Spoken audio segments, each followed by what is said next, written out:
Today is March 8th, 2025, and it is USPA Safety Day.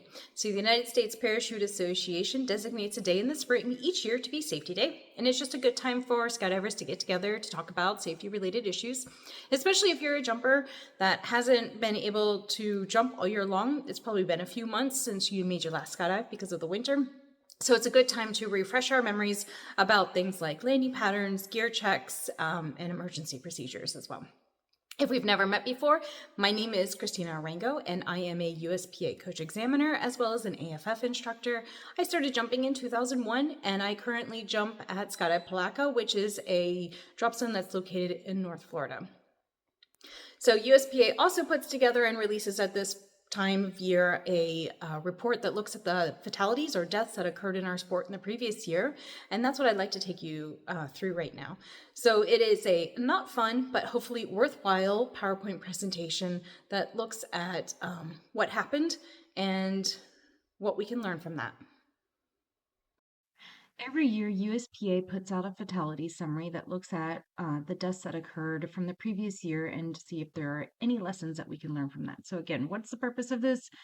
Each incident is going to provide a lesson for all skydivers, whether you're a student to a seasoned jumper.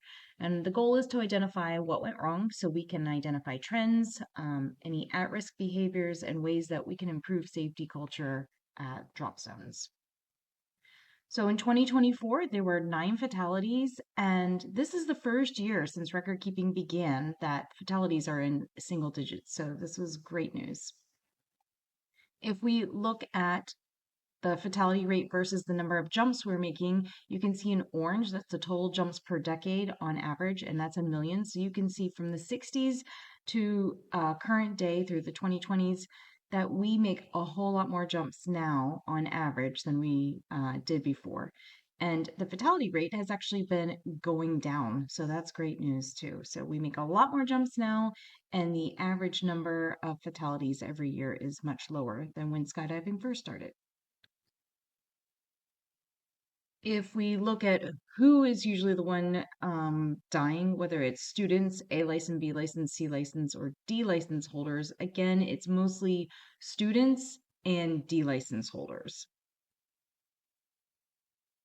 So those 2024 fatalities, there were 9 of them. 4 were due to landing problems, 1 entanglement, 1 canopy collision, an equipment problem, a medical problem, and a low deployment. So we're going to go through these one by one, and the pattern is going to be the same. So first, I'm going to just tell you how USPA classifies the different fatalities, what happened in 2024 specifically, and then if there are any lessons that we can learn from them. First, we're going to just quickly look at the average percentages of different fatality categories and comparing last year, 2024, to the past roughly 20 years. So we know that there were 9 total fatalities in 2024. So 1 out of 9 is about 11%.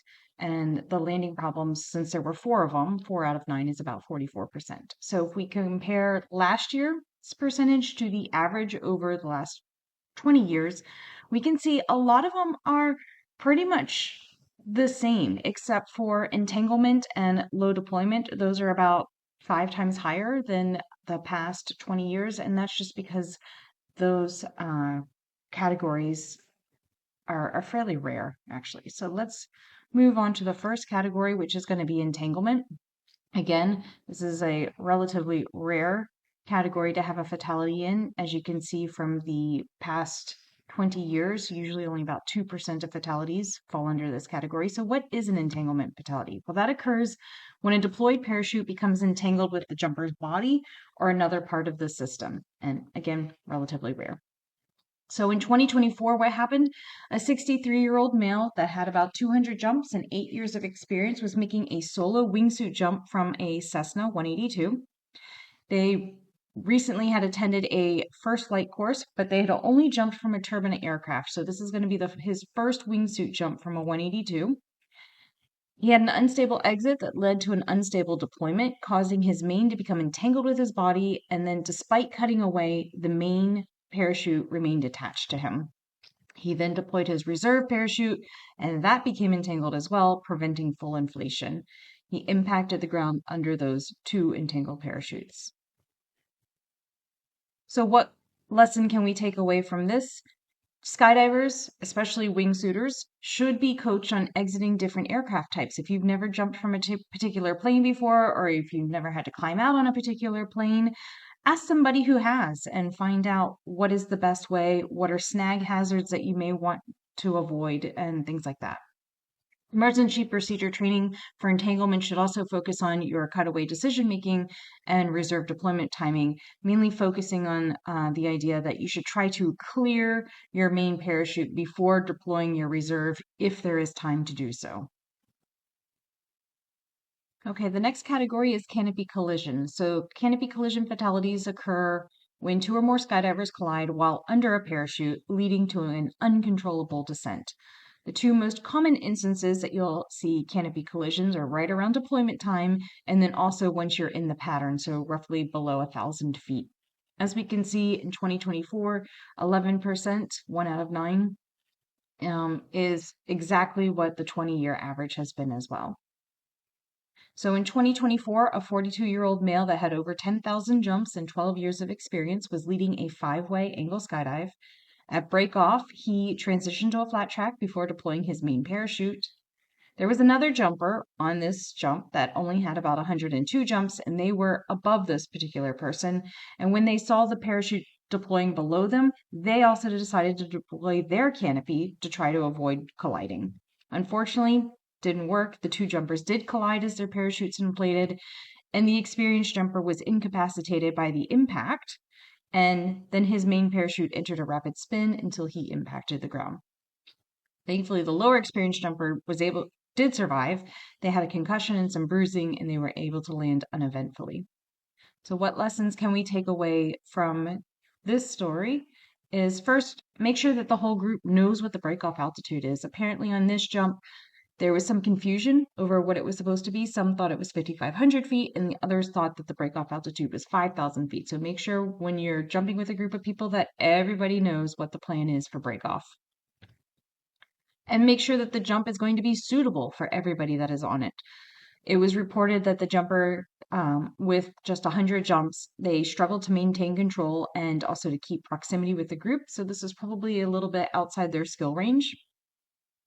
USPA recommends that you stick with smaller groups of roughly 3 to 4 people until you do gain experience to be able to go on to some of these larger jumps.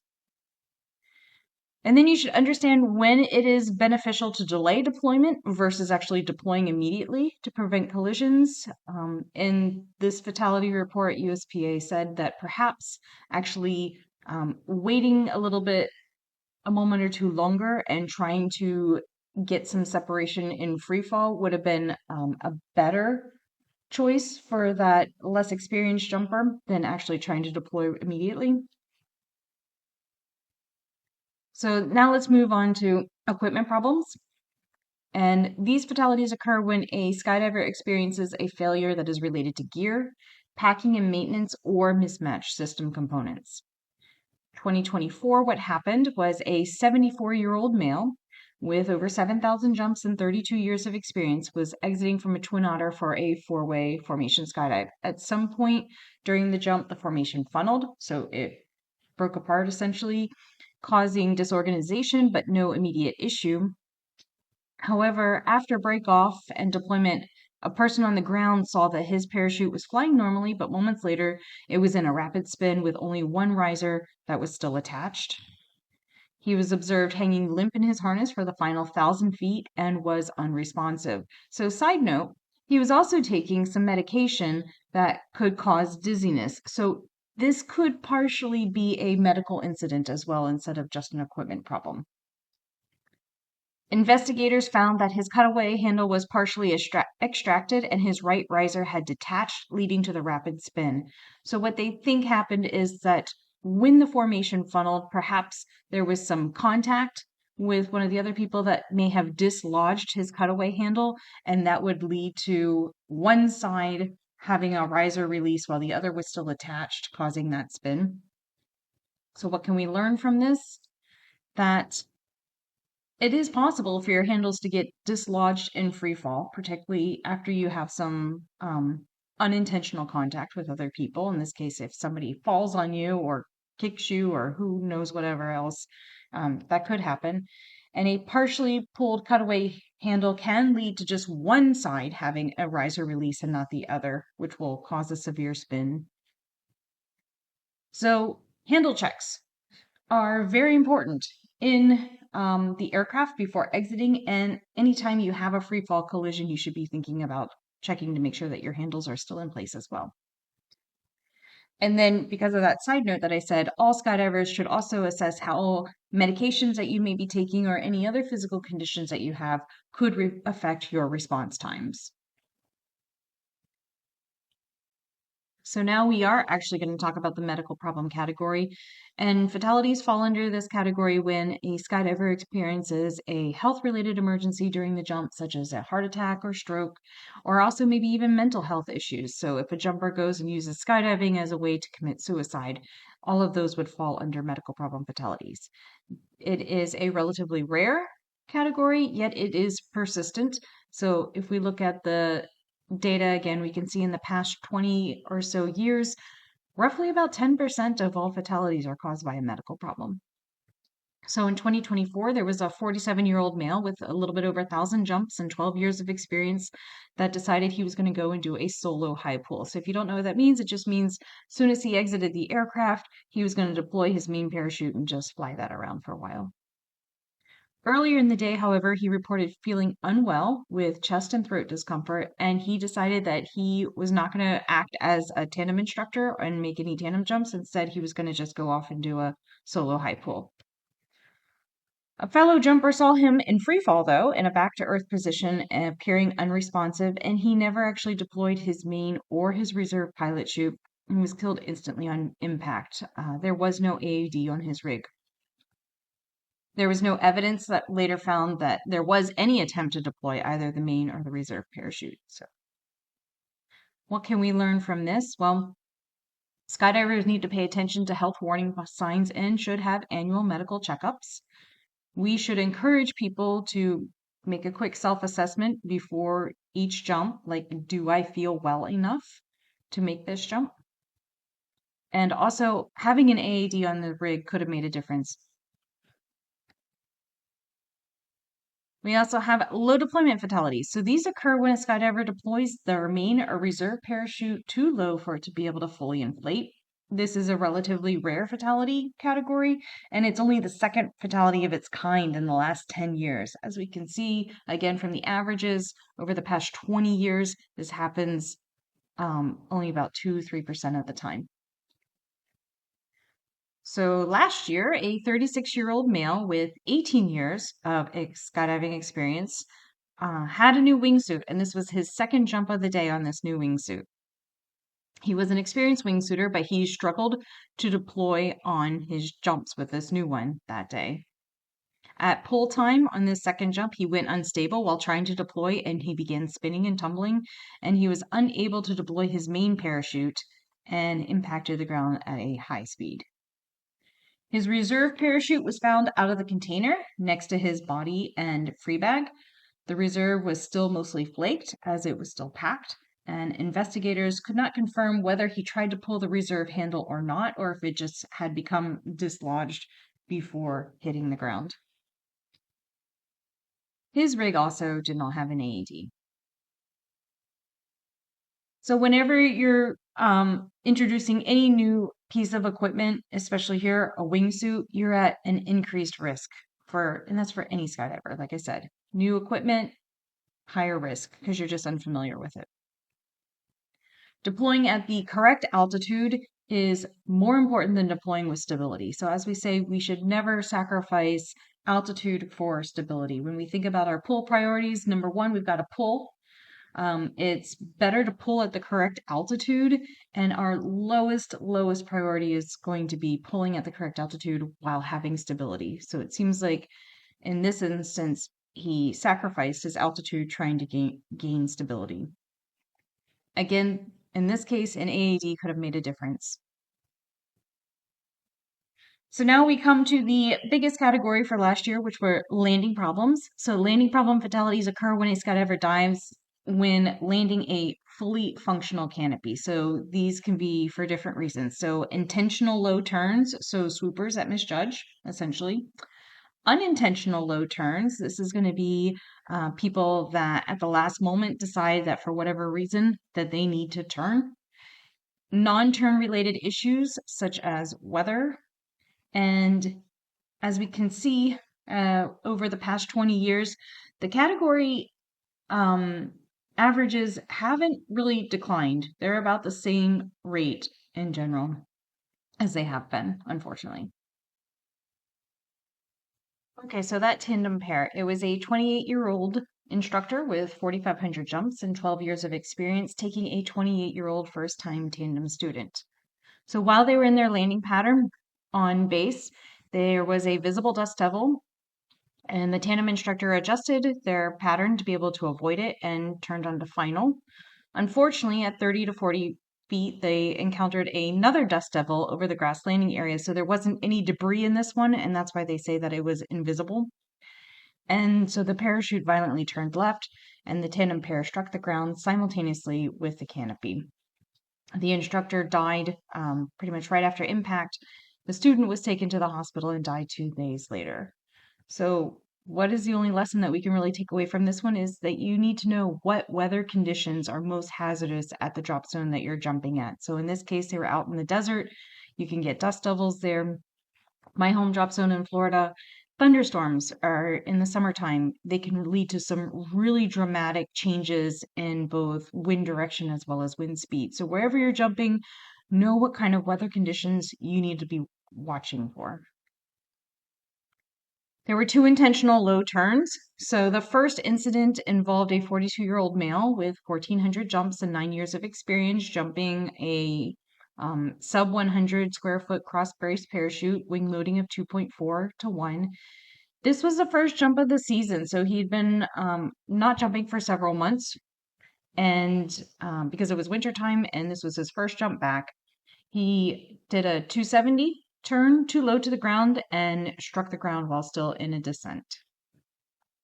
The second incident involved a 38-year-old male with 3,000 jumps and 13 years of experience. He was actually doing hop and pops to get ready for a swoop competition. He was on an 84 square foot cross brace parachute as well. His wing loading was 2.6 to 1. He miscalculated a turn over a swoop pond, and witnesses on the ground said that he never was able to level out before the parachute impacted the ground. So, lessons we can take away from this. Number one is currency matters. If you haven't been jumping for a long time, and that's kind of the point of safety day, is to get you to think again for those people that don't get to jump during the winter. Think again about your emergency procedures, any other safety related issues as well, because it's been a long time since you've jumped. You got to kind of get your head back in the game. So, currency makes a big difference. More current skydiver is going to be a safer skydiver. Also, high performance landings are just inherently dangerous, even for experienced pilots. So you really need to ask for canopy coaching if that's something that you want to get into. Take your time and move through the progression at a safe pace for yourself. So this part I thought was pretty interesting, and I think this is the first time that I've seen USPA do this. So looking at the average by decade, the fatality rate, they're saying that in the 60s through the 90s, we have engineered safety, and that's why the fatality rate was slowly decreasing in those years. And that's because in 1970s is the introduction of the ram air parachutes. So before that, they were jumping rounds. In 1976, we had the 3-ring release system. AEDs were introduced in the 80s and 90s. I would say, though, that they were not well adopted by majority of people until the 90s for sure. And we had better parachute materials in the 80s and 90s as well. Container system improvements also. So we were engineering safety. Then, from the 90s to the 2010s, it was procedural safety that we really started to ramp up, and that is what USPA attributes to the decline in the fatality rate. So, what are these? Training programs started to be more standardized. The B license canopy card came out in 2004 as a direct result of all of the low turns that we were seeing in the sport. Divided landing areas happened in 2012. So part of the group member pledge, if your DZ is a USPA group member, you're supposed to have a different landing area for the high performance landings versus for everybody else.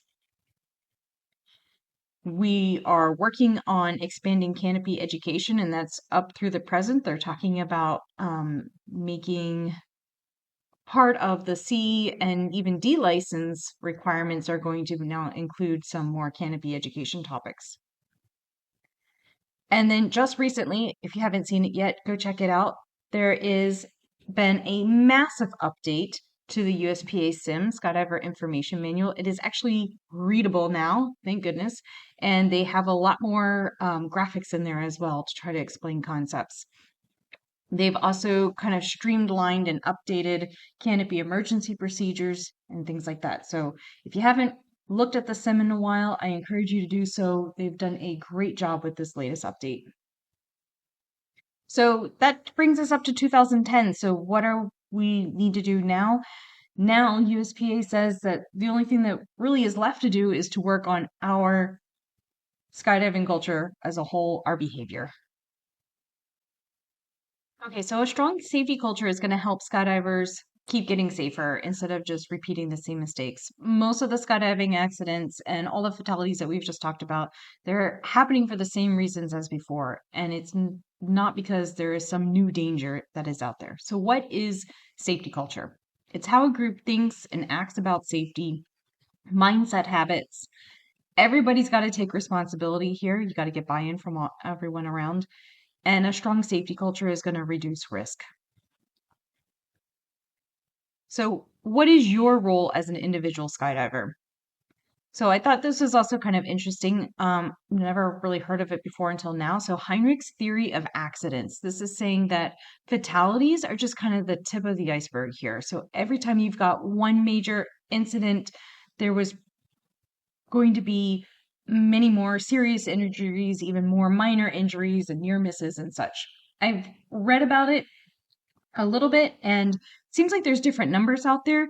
USPA has chosen to say that everything is by a factor of 10. So last year we had 9 fatalities. So that means that there were probably 90 serious injuries that occurred, 900 minor injuries that happened, 9,000 near misses. And so that means that 90,000 unsafe acts led up to all of this as well. So it's not just somebody goes out and there's a fatality, it's as a group, there are all these other things happening as well.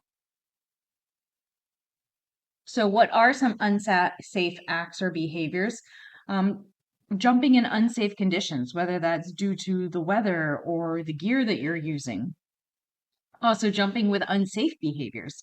So, people that do not regularly practice their emergency procedures, or maybe you were rushing and so you were getting on the plane and you never did an equipment check before you got on the plane. All of those things contribute. So, there are rules and regulations that USPA has. If you break one of their rules, right, there's the whole governance manual. You can find out what happens then. But they can't regulate everything. So rules and regulations give us some boundaries here. However, it's going to be the strong safety culture that can fill the gap here and try to minimize these things from happening.